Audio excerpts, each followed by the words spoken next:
Shalom kekasih Kristus. Renungan hari ini kita ingin memahami Alkitab sebagai firman Allah, sehingga melalui firman Allah apa yang kita dengar pada hari ini kita semakin yakin bahwa Alkitab adalah firman Allah. Para pendengar renungan melekat dalam Tuhan, untuk itu hendaklah kita dengarkan sampai akhir. Mari kita berdoa. Tuhan Yesus, terima kasih buat kesempatan yang indah pada hari ini. Biarlah hati, pikiran kami dipenuhi dengan kebenaran firman-Mu, agar firman-Mu terus semakin berakar dalam kehidupan kami, sehingga kami menghasilkan buah-buah untuk hormat kemuliaan nama-Mu. Tuhan, maka dari itu kami mohon kepadamu berbicara untuk kami lewat renungan ini, agar firman yang disampaikan membawa kami semakin dewasa di dalam Engkau, dan kami semakin mengerti. Melalui firman-Mu lah kami semakin dikuatkan, kami semakin dibaharui dan semakin diteguhkan bahwa Engkau adalah Tuhan yang hidup, yang berkuasa dalam setiap kehidupan kami. Terima kasih Tuhan, ini doa dan permohonan kami, dalam nama Tuhan Yesus kami berdoa, amin. Melekat dalam Tuhan bertema memahami Alkitab adalah firman Allah. Firman Tuhan hari ini terdapat dalam Mazmur pasal 1 ayat 1 dan 2, demikian firman-Nya. Berbahagialah orang yang tidak berjalan menurut nasihat orang fasik, yang tidak berdiri di jalan orang berdosa, dan yang tidak duduk dalam kumpulan pencemooh, tetapi yang kesukaannya ialah Taurat Tuhan, dan yang merenungkan Taurat itu siang dan malam. Kekasih Kristus, ketika kita sebagai orang Kristen menyatakan dasar iman bahwa Alkitab adalah firman Allah, tentunya kita tidak berasumsi bahwa Allah lah yang akan mengatakannya, dan berpikir juga Allah telah berbicara kepada manusia dan manusia mampu menuliskan perkataan Allah, sehingga melalui firman yang tertulis itu Allah berbicara kepada manusia. Pengertian Alkitab adalah firman Allah bukanlah memiliki pengertian sebagaimana yang dimaksud seperti yang disebutkan tadi, melainkan kita perlu memahami apa yang dimaksud dengan hal tersebut.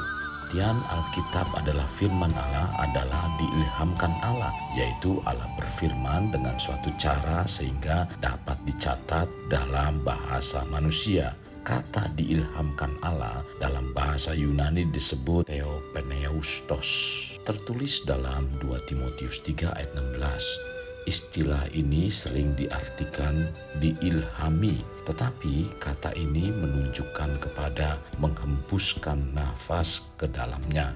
Sedangkan kata yang digunakan Paulus berarti dihembusi oleh Allah. Nafas adalah alat yang melaluinya kita mengeluarkan suara atau berbicara. Orang akan mendengarkan perkataan kita ketika kita menggunakan nafas untuk mengatakannya. Karena itu, metafora yang digunakan Paulus di sini berarti kata-kata di dalam Alkitab adalah seperti hembusan nafas dari perkataan Allah. Isinya merupakan apa yang Allah ingin sampaikan. Jadi pengertian firman Allah adalah apa yang Allah ingin sampaikan, seperti hembusan nafasnya membentuk kata-kata yang ia maksudkan untuk didengarkan. Kekasih, ayat 2 Timotius 3 ayat 16 ini sering digunakan sebagai bagian penting doktrin tentang Alkitab. Namun seharusnya tidak hanya dilakukan sebagai sebuah pernyataan doktrin, melainkan sesuatu yang kita setujui dan terima dalam iman kita. Dengan demikian, ayat tersebut perlu menjadi pedoman dalam hermeneutik, yaitu ilmu yang mempelajari untuk memberikan penjelasan tentang Alkitab. Artinya, ketika kita membaca suatu perikop Alkitab, kita perlu mengingatkan diri bahwa firman Allah kita terima sebagai nafas Allah, dan bahwa Allah bermaksud untuk menjadikannya bermanfaat bagi kita untuk berbagai tujuan sebagai pedoman pengajaran dan etika.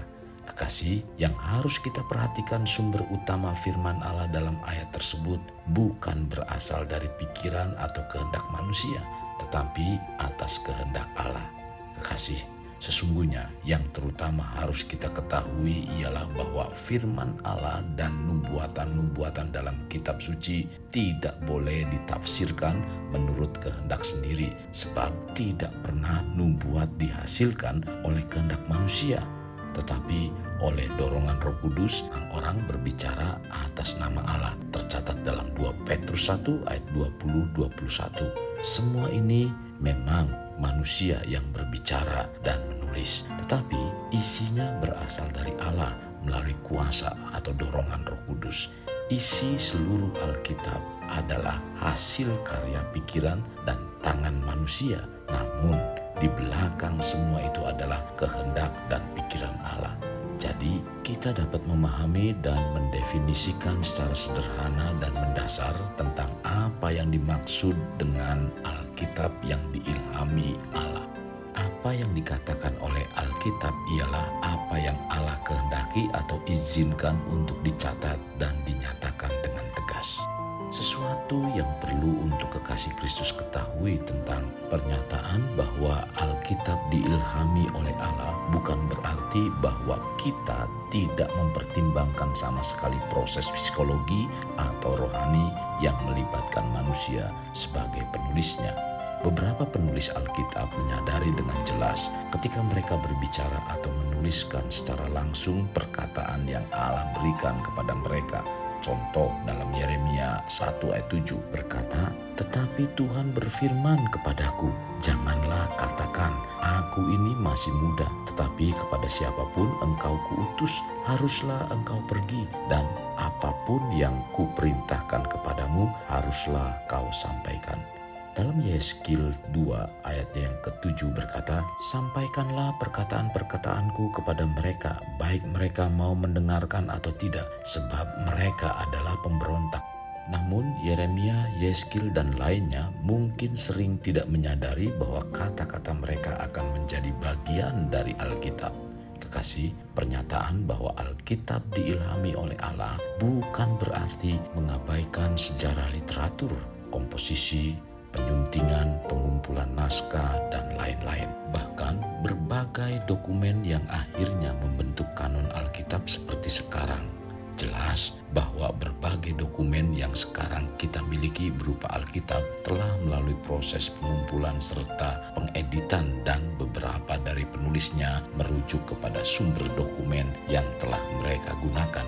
Melalui kanonisasi, apa yang kita miliki sekarang ini telah melewati proses bersejarah yang panjang.